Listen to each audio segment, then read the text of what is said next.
Have you ever wondered why some YouTube videos just explode while yours kind of fizzle out? It can feel like a total lottery, right? But what if I told you it's not? So today, we're going to break down the actual system for success and turn that game of luck into something you can actually repeat. Let's dive in. I mean, we've all been there. You pour your heart and soul into a video for hours, maybe even days. You finally hit publish, and then nothing. It's honestly one of the most soul-crushing feelings for a creator, but the reason it happens is almost never what we think it is. So here's the thing. The big creators, they aren't just getting lucky. They're not using some secret viral hack. They understand that YouTube is a system. And once you get that, you can stop just hoping for success and actually start building it. So where do we even begin? Well, we've got to start with the beast itself, the algorithm. I mean, you can't win the game if you don't know the rules, right? So pillar one is all about figuring out what YouTube actually wants. This right here, this is a quote from YouTube, and it is probably the single biggest mindset shift you need to make. The algorithm literally does not care about your video. It only cares about one thing, the viewer. So you got to stop trying to please some mysterious computer code. Your only job, your one job, is to make a human being on the other side of the screen happy. Okay, let's unpack that a little. So look, the algorithm's goal is super simple. Keep people on YouTube for as long as humanly possible. And your goal?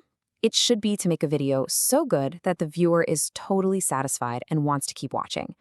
You see how those two things are perfectly aligned? When you make the viewer happy, you're doing the algorithm's job for it. Okay, but how does a machine know if a viewer is happy? Well, it looks for signals, hard data.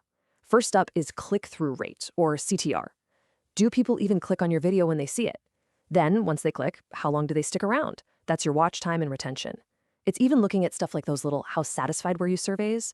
And this is a big one. What do they do after your video's over?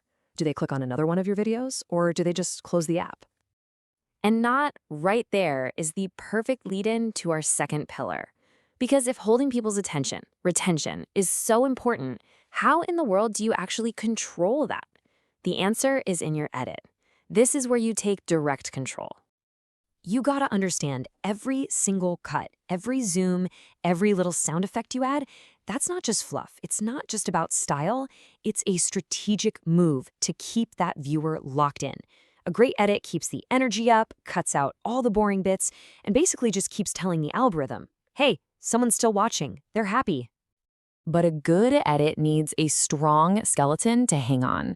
And one of the most powerful, time-tested structures is the problem-solution-result framework. You kick things off with a problem the viewer totally gets. Then the whole middle of your video is you giving them the solution. And you end by showing them the awesome result they can expect. It's a journey, and it works.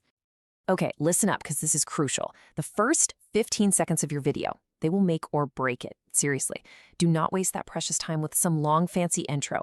You have to hit them with a hook right away. A crazy question, a huge promise, maybe even a quick flash of the most exciting part of the video.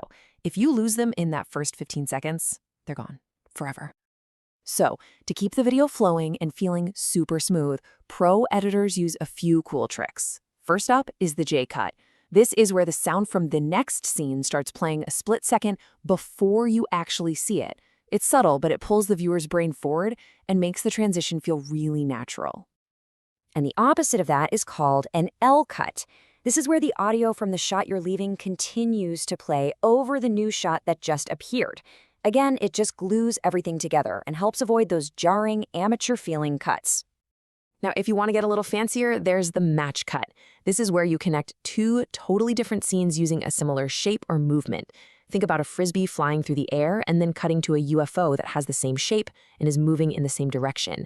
It's so slick and makes your editing feel really high level. All right, so you've done all this work. You've made an amazing, high-retention video. But none of that matters if nobody ever clicks play, right? And that leads us straight into pillar number 3. You have to win the click. Just how important is this packaging? Well, check out this number. One study showed that just by making a custom thumbnail, instead of letting YouTube pick a random blurry frame, you can boost your clicks by 154%. I mean, come on, that is an absolute game changer. So what's the secret sauce for a killer thumbnail? Well, a few things. First, bright, high-contrast colors. You need to pop on the screen. Second, if you can, use a human face showing a strong emotion, like shock or joy or curiosity. Our brains are hardwired to look at faces. And last, if you add text, keep it super simple. 3, maybe 4 words max. Big, bold, and easy to read on a tiny phone screen.